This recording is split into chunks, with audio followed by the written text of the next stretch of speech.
Bem, eu quero ser breve, mas eu quero ser uma bênção para você nesta manhã. E é mais uma inquietação mesmo, é uma reflexão, é um conselho de um pastor que é da Igreja Cristã da Família, que a gente levanta esse baluarte, né, esta bandeira da família, e Deus tem nos inquietado muito.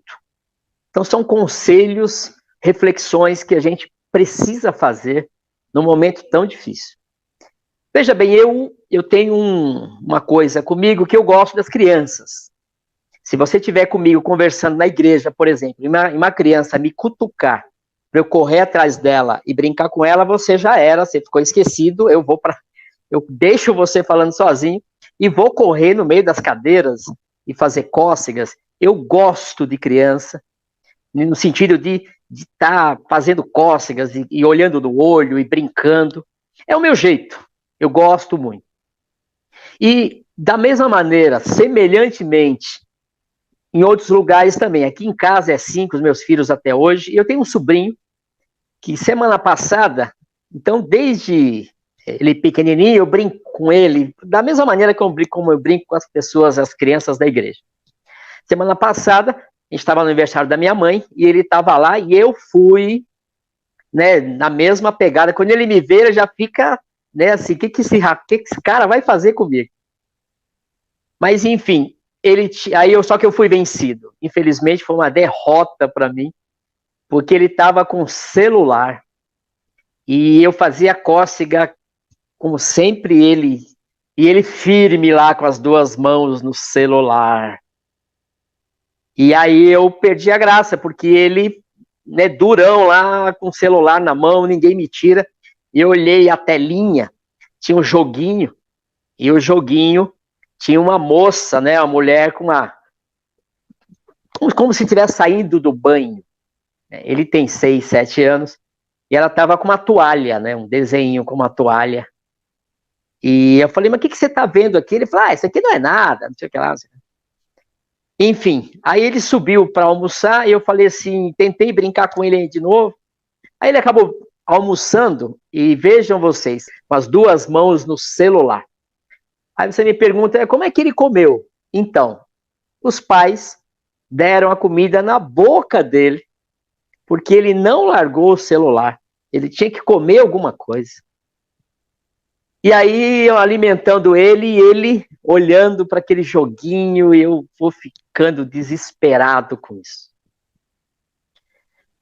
Nós fomos viajar, a igreja, uma parte da igreja, no final do ano, num ano, acho que uns 3 ou 4 anos atrás, e nós tínhamos lá na nossa companhia um rapaz, um adolescente, que estava um pouco desconectado, estava fora de ambiente, ele estava fora. E a gente passou lá, sei lá, 10 dias lá, e ninguém conseguiu falar com ele não conseguiu falar com ninguém.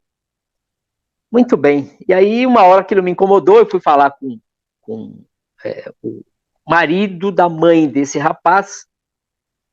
E aí eu falei, meu amigo, o que acontece com esse jovem? Porque ele ficou de calça no calor, ele não andou na piscina, ele não foi na piscina, ele não foi na praia, ele não comeu com ninguém. E a gente, quando tá junto, a gente faz aquela coisa de estar junto, aquela felicidade, e ele completamente deslocado.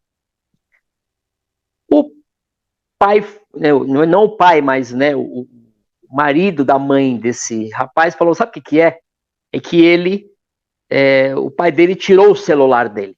Ele perdeu um ano, esse segundo ano, então no primeiro ano que ele perdeu, o pai falou, olha, você toma cuidado. Muito bem, porque ele troca o dia pela noite, não estuda, é só celular, celular. No segundo ano ele perdeu também, aí o pai falou assim, então me dá esse celular. Aí ele falou pro pai, você tirou a minha vida. E ele parecia realmente uma pessoa que não estava ali naquela terra. Você olhava para o olho dele, você não via a alma, você não via. Ele tem outro mundo que ele vive, e aquele mundo que ele estava ali era um mundo estranho para ele. Ano passado, aliás, retrasado, 2019, eu fui numa igreja fazer uma palestra sobre a Bíblia, e o assunto que estava permeando aquela igreja era um rapaz que foi muito mimado na sua infância, mimado na sua adolescência. O pai, quando tentou desmamar ele desta manha, o tio abraçou ele, assumiu ele na manha, ou seja, o que o pai não dava, o tio dava. Um rapaz com 18 anos, 19, já tinha uma moto. Ele queria uma moto, o pai não dava, o tio que era rico falava, tá aqui a moto, de mais de 1000 cilindradas. Enfim, manha, mesmo após a sua idade avançar, deixar de ser criança, adolescente, ele casou, e era um rapaz da igreja. E lá para as tantas, a vida disse não para ele. Teve uma crise lá no casamento, mais a vida dele.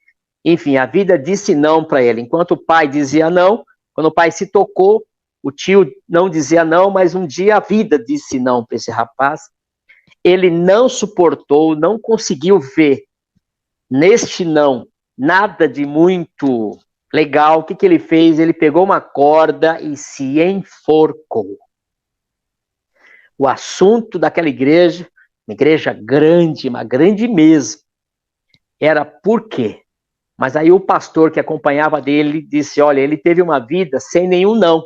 Agora o não foi falado e ele não suportou. Então tudo isso são histórias que têm a ver com os dias de hoje, com a nossa realidade de hoje. Em 1992 eu me converti, e antes de chegar em algum tipo de igreja, eu estava num ambiente mais missionário.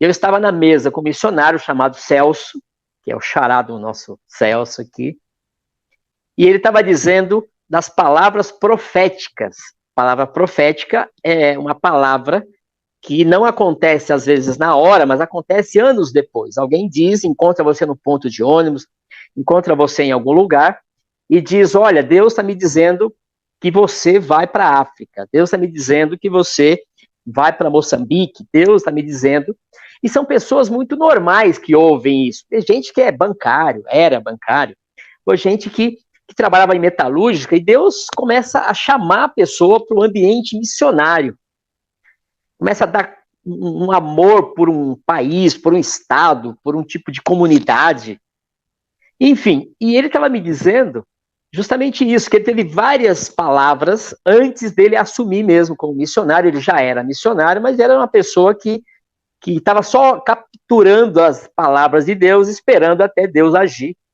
E realmente aconteceu isso, é uma aventura a vida de missionário. E uma das mensagens é que ele ia conhecer o plano para a destruição das famílias. Ele ia conhecer o plano das trevas, do diabo. E ele dizendo toda a trajetória dele, que ele chegou lá na Itália, o caminho que ele fez num navio, enfim, são histórias assim que você fica 4, 5 horas babando e chorando e rindo. E aí aconteceu isso, depois dele entrar no Vaticano, que essa era uma das palavras proféticas, que ele ia salvar ali, ia ser um instrumento de salvação de um padre, isso realmente aconteceu. Quando ele saiu do Vaticano, estava num ponto de ônibus, ele viu uma senhora com uma beca, né, com aquela roupa de freira, porém preta. E ele perguntou, você é católica? Ela, não. Ah, então você é de... que tipo de religião você é cristã? Ela falou, não, eu sou satanista. E ele não tinha lembrado nada da palavra profética dele, que tinham dado para ele. E aí ela falou assim, olha, quer conhecer? Assim, e ele falou, vamos. Enfim, levou ele num lugar que ele não sabe como chegou. Chegou lá, tinha lá uma exaltação a Satanás.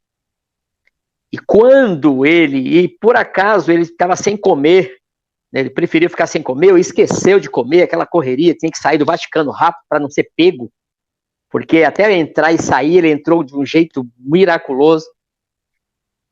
E ele estava em jejum, e quando o pessoal viu ele lá, né, os sacerdotes do diabo, falou, o nosso inimigo entrou aqui.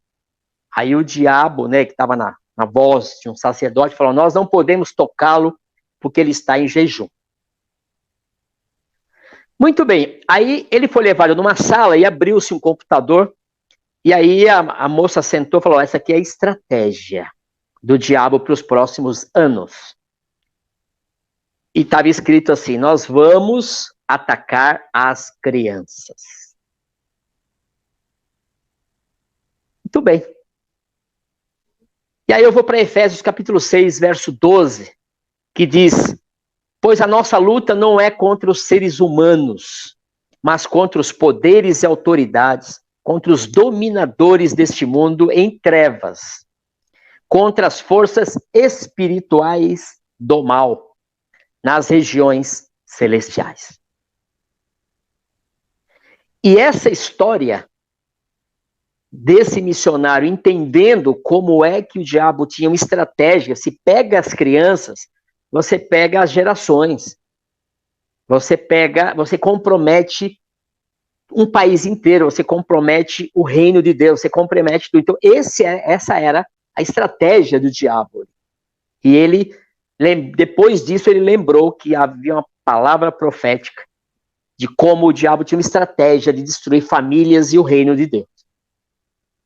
Ele voltou para o Brasil e essa era a mensagem dele: cuidado com as crianças. E nos últimos 30 anos, 20 e poucos anos que foi do que ele falou, a gente viu muito desenhinho, a gente viu muita estratégia, muita coisa para destruir as crianças, para pegar a mente das crianças.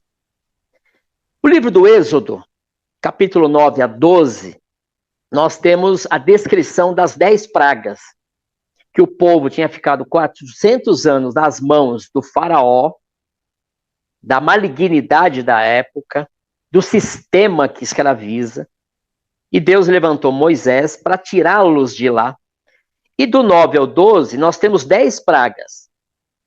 A quarta praga, a primeira, segunda e terceira, o faraó não quis papo, não quis saber, mentiu dizendo que ia mandar as pessoas ir para adorar a Deus, voltou atrás quando a praga cessava, mas na quarta praga ele começou a fazer uma negociata com Moisés. Moisés, olha, se você for, mas não muito longe, você pode ir. Vão, mas fiquem pertinho aqui do Egito. Não precisa ir longe, não. Qualquer coisa você volta. Não faz essa ruptura com o Egito. Fica pertinho, não vá muito longe. Obviamente, Moisés percebeu a situação e não quis papo. Veio uma outra praga. Na nona praga, a negociata do diabo é o seguinte: não, pode ir, mas deixa seus bens aqui. Você não precisa ir. Ou seja, a sua parte financeira pode ficar no Egito. A mentalidade do Egito pode dominar a sua vida financeira. Deixa tudo aqui. Vai, mas deixa os seus bens aqui. Olha que sutil todas essas negociatas do diabo. Mas a oitava praga é o que a gente tem que ficar mais ligado ainda. Que antes da oitava praga, o faraó falou: vem cá, Moisés. Chamou mais os magos lá, os conselheiros dele, e falou: ó, faz o seguinte, vai os homens, mas fiquem as crianças no Egito. Pode ir os homens, mas a sua geração, a geração dos seus filhos, fica aqui. E olha, o faraó é figura do diabo. A estratégia do diabo é fazer com que a gente não fique muito longe do Egito, deste mundo, que as nossas finanças fiquem presas ao Egito, à mentalidade do Egito, e que os nossos filhos fiquem nas mãos dele. Há uma guerra espiritual, queridos. Há uma força maligna desde muito tempo, e eu quero dizer aqui a data, que foi agosto de 1992, que o diabo já tinha uma estratégia contra as famílias, contra as crianças. E ao longo desses 28 anos, nós vemos isso acontecer sutilmente. E o diabo tem dito para as nossas casas: olha, não vá muito longe não. Olha, deixa suas finanças aqui na mentalidade do Egito. E principalmente, deixa suas crianças comigo aqui, eu cuido delas. Pode ir, fica sossegado, que eu cuido das famílias. Aí você fala, mas Ailton, eu entendi, isso é muito espiritual, mas eu queria uma coisa assim mais prática, uma coisa que nem viesse um pouco da Bíblia. Você pode dizer aí? Eu falei, tá, então tá bom, eu vou te dizer, vou alimentar a sua curiosidade. Eu vou chamar aqui um vídeo agora do Léo Freeman, tem nada a ver com cristianismo, e ele vai dizer alguma coisa que faz parte dessa estratégia do diabo, e não, nem cristão ele é, então assista aí, fique ligado. Síndrome do imperador está afetando cada vez mais as crianças. Eu queria que você me dissesse do que se trata, que eu não sei. Se trata de uma loucura mental, narcísica, dos pais. Os pais atuais têm hoje uma loucura, uma neura, uma postura neuroótica, né? Um jeito de ver a vida, de ver o seu papel e de ver a criança, por isso que eu estou chamando de neuroótica, que é doentia, porque acredita na ideia de que eu tenho que fazer o meu filho feliz a qualquer custo. Então, assim, se a diretora da escola, a professora, deu uma nota baixa, como você fez isso? Se vai ter um feriado na sexta, na quarta já liga para a orientadora. Ah, dá para facilitar a vida do meu filho? Se o filho tem que esperar uma fila para comprar o seu lanche, mas olha, ele tem que esperar muito no recreio, ele mal está comendo. Então, vai criando na criança toda uma posição de não se frustrar. Eu já ouvi no consultório de mãe assim, de pós-graduada, enfim, nível cultural, social alto. Mas eu gosto tanto de fazer o meu filho feliz. Tá, então o que é fazer o filho feliz? E aí, ao não saber isso, os pais erram enormemente, porque cria um pequeno tirano.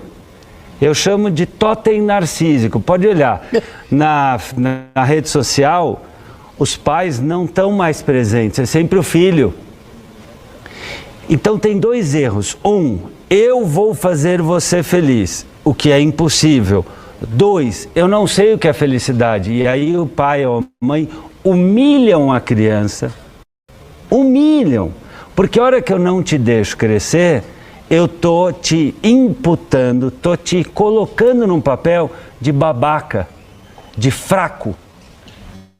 Porque o oposto de autonomia é a apatia. Se eu não estimulo meu filho a ter autonomia, é como se eu não criasse musculatura. Eu alejo. Essa analogia está perfeita, Léo. Isso é muito sério, Rony. Para você ter ideia, hoje, a neurociência, a área que estuda o cérebro, mostra. Esta área aqui do cérebro, chamada córtex orbitofrontal, fica aqui atrás da órbita ocular, é a área que pensa em consequências, cria relações de causa e efeito, planeja ações. É o freio moral, é aquilo que diz assim, eu quero, mas não vou. Não quero, mas vou. É a sede da força de vontade. Ela é desenvolvida pelo treino. Se uma criança não é treinada a esperar, a criar, a negociar, a ceder e a se frustrar, você está aleijando a criança. É como fazê-la andar com uma perna amarrada. Aí essa criança vai ficar chata, birrenta, gastona, neurótica e sabe o que? Depressiva e provavelmente drogada, que vai precisar de outra coisa para acalmá-la, porque ela não desenvolveu a autonomia. Ela não manda de dentro para fora no mundo. Ela precisa do outro.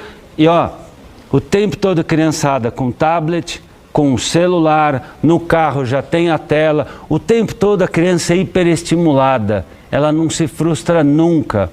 Por quê? Porque os pais de hoje, muitas vezes, por não saber, narcisicamente, não querem, não quero ser um mau pai, não quero que minha filha fique de birra comigo, não quero que meu filho não seja mais meu amigo. Isso é narcisismo dos pais, está errado. É induzir o filho a uma doença. está errado, isso é criminoso do ponto de vista psicológico, induzir uma criança a ser uma aleijada emocional. Essas crianças ficam infernadas e infernizadoras, enlouquecem as professoras, e aí que o pai fala assim, mas não tenho tempo. Cara, você não tem tempo de cuidar de uma e quer que a professora de matemática cuide de 40?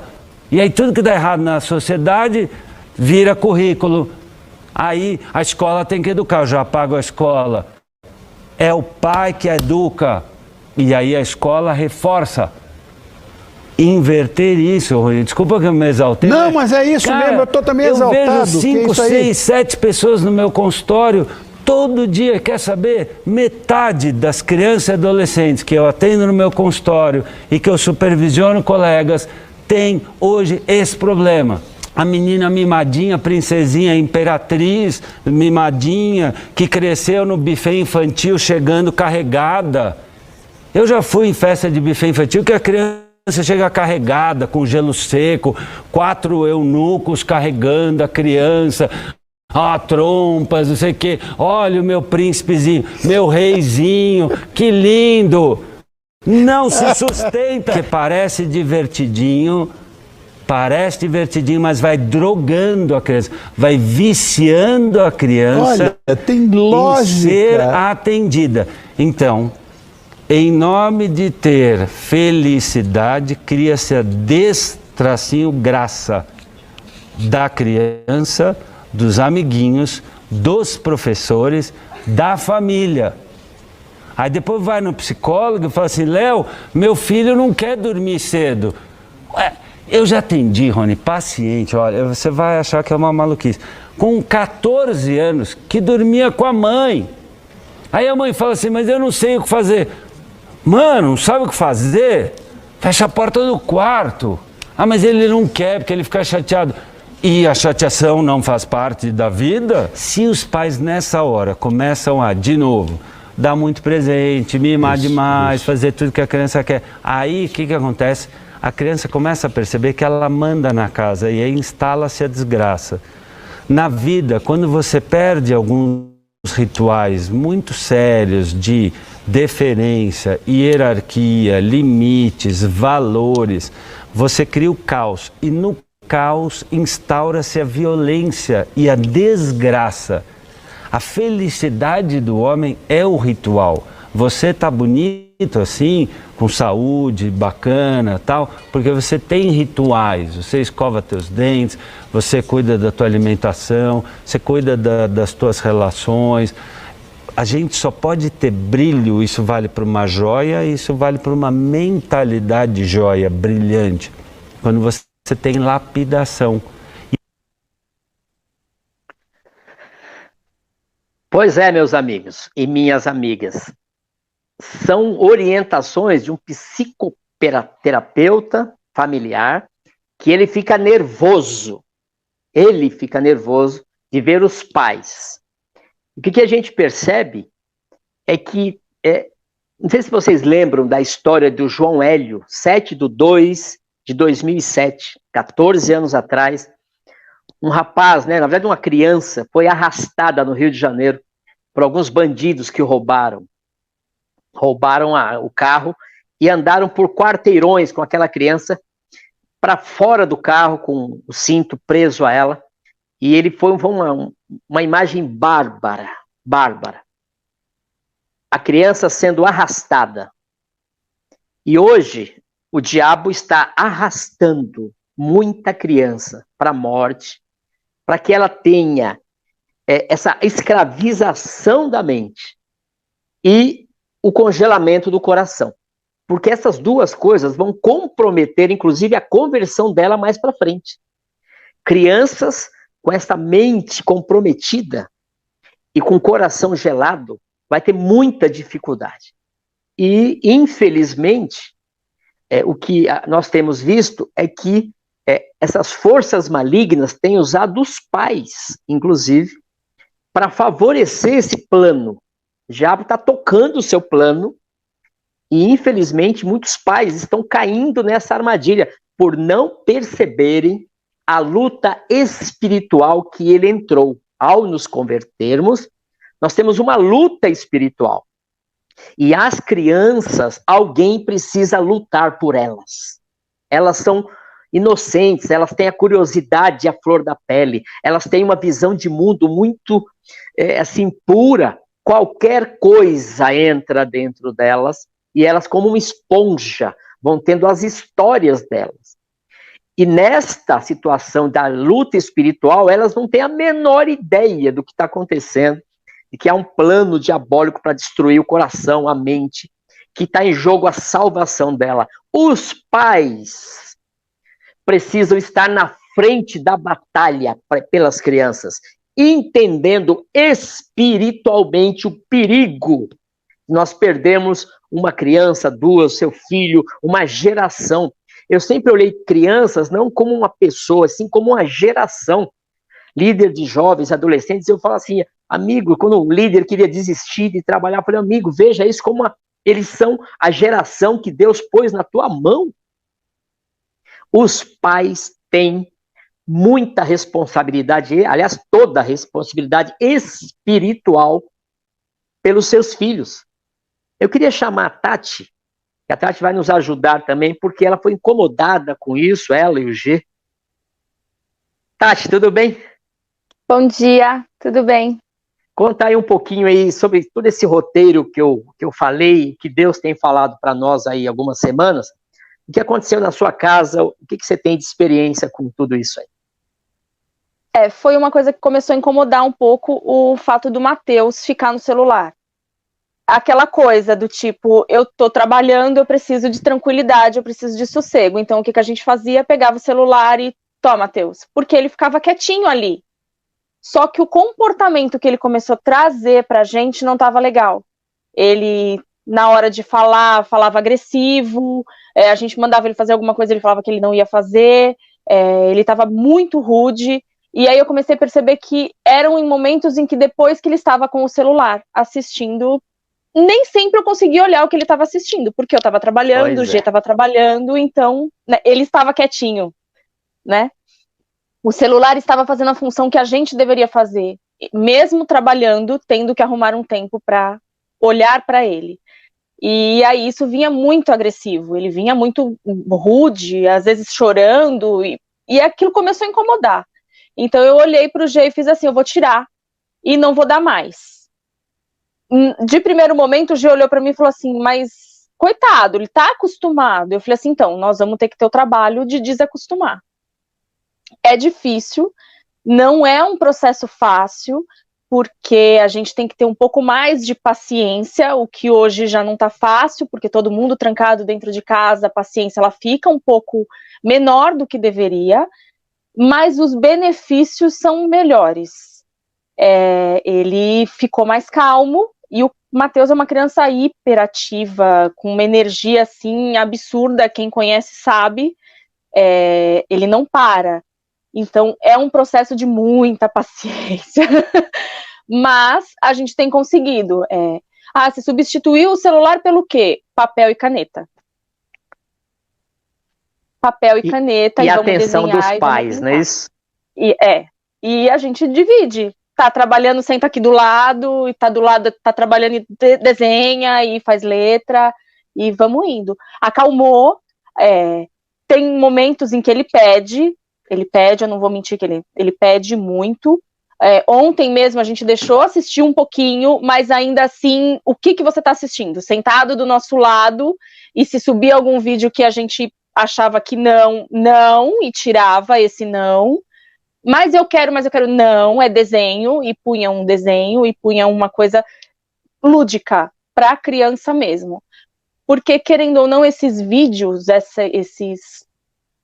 eu não sei como falar, esses vídeos que eles assistem de outras crianças mesmo, não trazem nada de bom. Pelo contrário, as crianças estão sempre fazendo coisa errada, estão sempre respondendo para os pais, e se ali no vídeo é legal, eu vou fazer na minha casa porque também vai ser legal. Entendi. Teve até um momento que parece que você tinha sido um pouquinho mais radical, e o G falou assim, deixa ele. Um pouco mais, aí apareceu uma reação dele. Conta rapidinho isso pra nós. Isso, foi. Eu tomei a decisão, só falei pro G, né? Falei, olha, não vou dar mais. O G falou, não, tá bom, não vamos dar. Só que aí ele começou com a birra que ele queria. E o G, ele tem um pouco menos de paciência do que eu. O G, ele falou assim, ai, dá pra ele, deixa. E eu falei, não, eu não vou dar. Não, deixa. E acabou e deu um pouquinho. No que ele deu um pouquinho, o Matheus já respondeu ríspido pra ele. Aí eu olhei pra ele e falei assim, eu te falei. Aí ele pegou e tirou. Aí eu falei, tá vendo? Não adianta, a gente não consegue controlar, né? E aí tirou de vez. Então, o Matheus está nesse processo de não assistir mais, e o Cauã também entrou no mesmo processo. O Cauã antes ficava ilimitado no videogame, fazia as lições de casa e podia ficar ilimitado. Hoje não mais, hoje ele tem 2 horas para jogar videogame só. É isso, controle, como o psicoterapeuta diz, né? Sem controle, sem limite, sem qualquer tipo de não, a criança ela vai virando, ele não falou ali, mas a síndrome do reizinho, a síndrome do imperador, e tem uma outra síndrome, Tati, que é a síndrome da criança rica. Chama ricopatia. Acha que tem tudo, mas não tem. E não tem a ver com camada social. Porque muitos pais, na camada C, D, ela tem sido protagonista de criança que tem comportamento de criança rica, irresponsabilidade, crianças que são desrespeitosas. Inclusive, essa semana, uma mulher pediu 5 dias para o filho guardar os brinquedos. E ela no TikTok disse, olha, eu esperei 5 dias, no 5º dia eu peguei todos os brinquedos, joguei no lixo.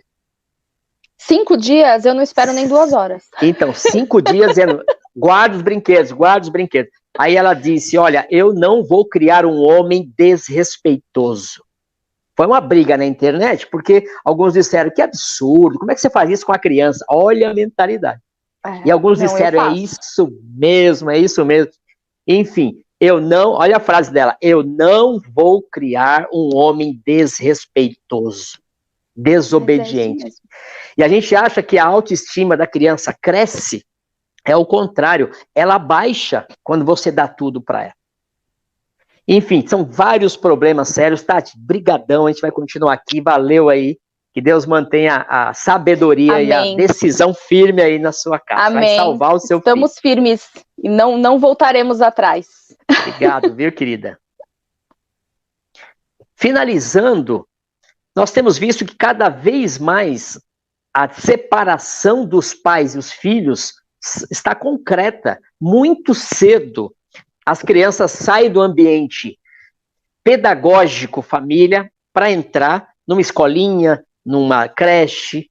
E esses valores da creche, muitas vezes, não são iguais aos valores da sua casa.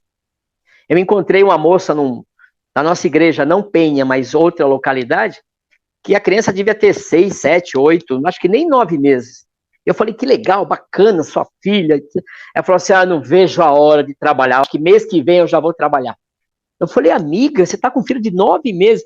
Não, eu não aguento, não tenho paciência, já vou pôr na creche. Mas como não fez nem 1 ano? Cristã, desesperada para trabalhar. Enfim, ela vai terceirizar os valores e toda a educação. Nessas semanas aí eu fiquei assim, muito incomodado, porque Deus acabou me lembrando, nesse período, é muito difícil você lembrar de um negócio tão diferente num ambiente, a gente está falando das crianças, por isso que eu penso que é de Deus, que há na Bíblia o altar de Moloque.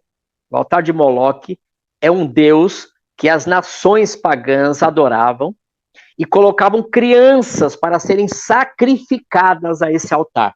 Havia uma brecha entre a estátua de Moloque e uma mesa, onde as crianças eram jogadas ali e o fogo consumia as crianças, elas morriam vivas e queimadas.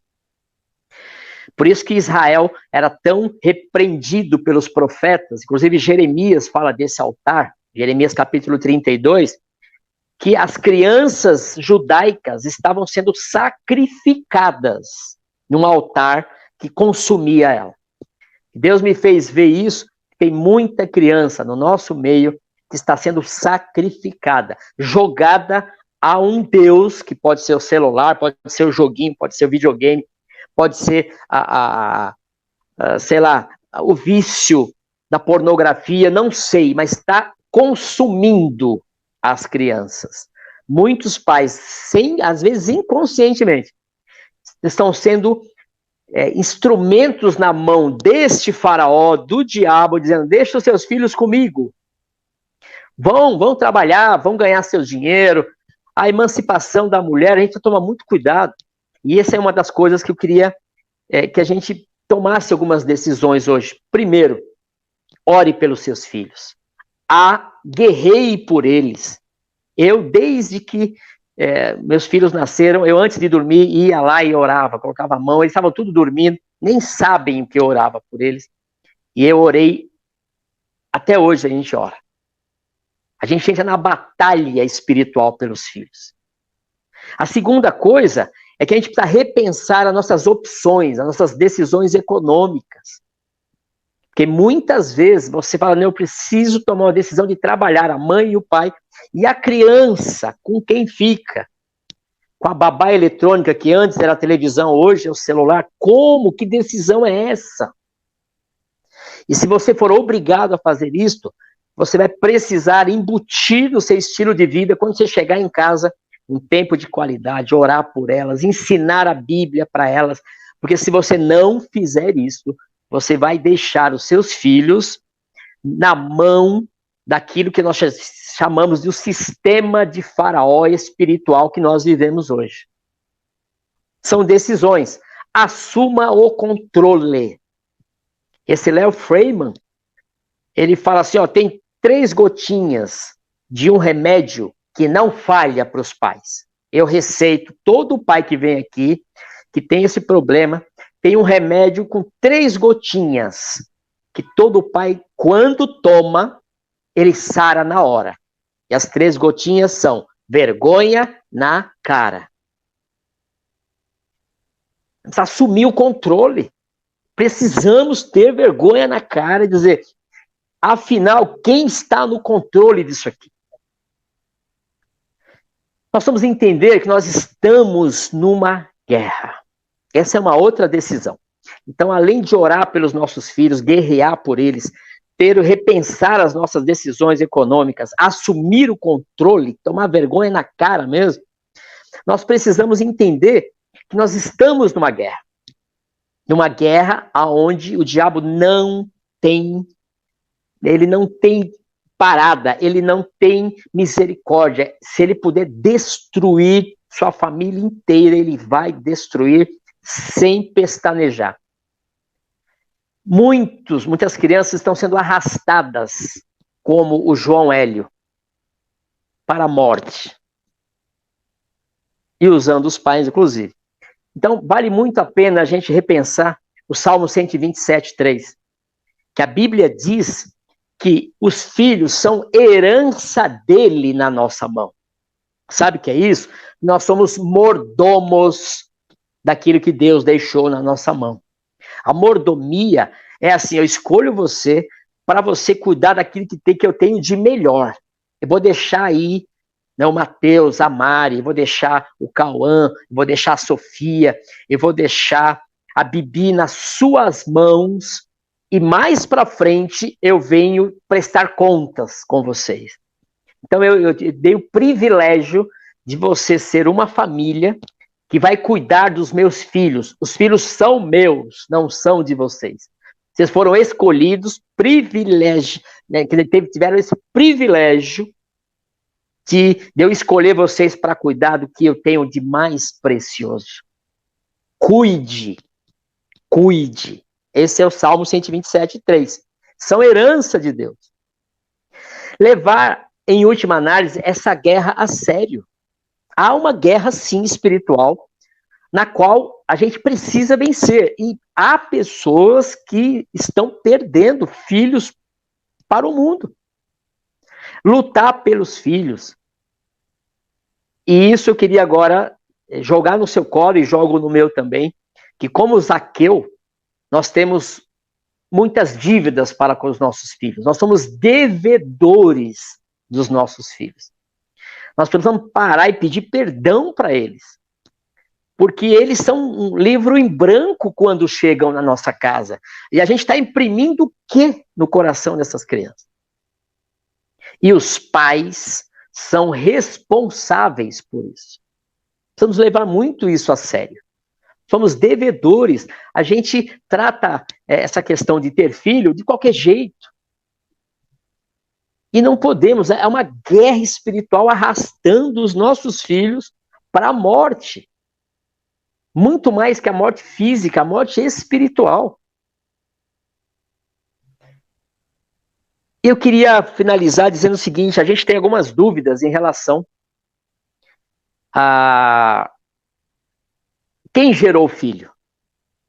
Ah, não, quem gerou o filho foi a mulher, quem gerou o filho foi o homem, e assim, quem nasceu primeiro, o ovo ou a galinha. Não, não, não. A Bíblia é clara. Provérbios 23, verso 22. Provérbios 23, 22. Está escrito ali: jovem, ouça o seu pai que te gerou e obedeça a sua mãe. Quem gerou a criança foi o pai. O pai não pode ser omisso. O pai que gerou a criança. A responsabilidade primária e bíblica é do homem, dos pais. Assumirem esse processo, não deixarem com a mãe. Por isso que é um absurdo quando um homem gera um filho e vai embora. Tipo, não assumo. Você gerou, meu amigo. Você é responsável por aquele filho. Os pais precisam se achegar. Não pode terceirizar para a mãe. Vamos trabalhar juntos aqui. Eu sou o sacerdote desse lar. E o sacerdote é que tomava conta, entrava no Santíssimo, aonde só o sacerdote podia entrar. E o Altíssimo dava as orientações, ele trazia aquela orientação. Esse é um sacerdote do lar. Enfim, é um alerta, é um conselho, é um conselho carinhoso, mesmo que talvez de impacto para os pais. Mas nós precisamos alertar o nosso coração, a nossa mente sobre esse assunto. Se necessário, você tem que desmamar o seu filho desse celular. E é o celular que sutilmente o diabo está usando agora, obviamente. Tem muita coisa boa no celular, o evangelho tem sido, assim, divulgado de maneira expressiva, porém, entretanto, mas há um perigo real. Nós perdemos nossos filhos, nossas filhas, para esse sistema de Faraó, que ele já disse: deixa os seus filhos aqui. Podem ir, homens. Podem ir trabalhar, que os seus filhos podem ficar aqui no meu sistema chamado celular. Vamos orar. Pai querido, eu quero colocar as famílias da nossa igreja, aqueles que estão assistindo, que haja revelação do Teu Espírito Santo sobre como que um coração de um homem, de uma mulher acorda, e não é morrer de preocupação, mas é assumir o controle espiritual e da casa. E quando os filhos acordarem, já há um sistema de Deus esperando eles. Olha, nós vamos fazer isso, eu quero orar por você, eu quero que, olha só, aprenda isso, eu vou ficar com você, e eu vou trabalhar, mas eu vou voltar à noite, nós vamos ter o nosso momento. Eu quero conversar com você, eu quero explicar como foi o meu dia, eu quero saber como foi o seu dia. Enfim, eu quero te dizer que o que aconteceu hoje, Deus estava presente. Enfim, tantas histórias que vão entrar no coração da criança e preenchê-la espiritualmente. Pai, nós queremos profetizar sobre cada filho nosso a tua salvação, a tua bênção, e o que depender de nós, nós vamos te obedecer. Não vamos colocar nossos filhos num altar no qual vai matá-lo. nossas filhas que vão ser destruídas pelo que está nesse altar chamado celular, internet. Não é o aparelho, mas é o conteúdo dele.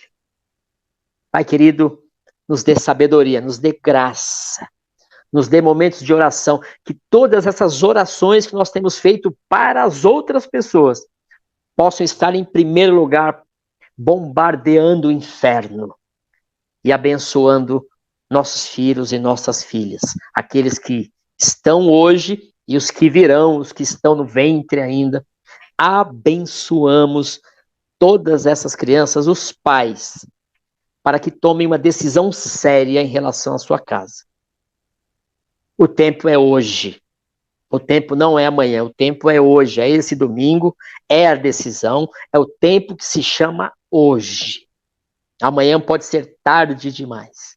Abençoa os adolescentes, os jovens, esta geração, que haja abertura no coração deles, para os pais ainda falarem alguma coisa. Que o Espírito Santo, use os pais numa palavra maravilhosa e profética. Que os filhos, jovens e adolescentes, ouçam os pais. E vão desmamando. E colocando no lugar leitura da palavra, um curso, tantas coisas no lugar do celular, no lugar do conteúdo do celular. É o que eu peço e oro no nome de Jesus. Amém.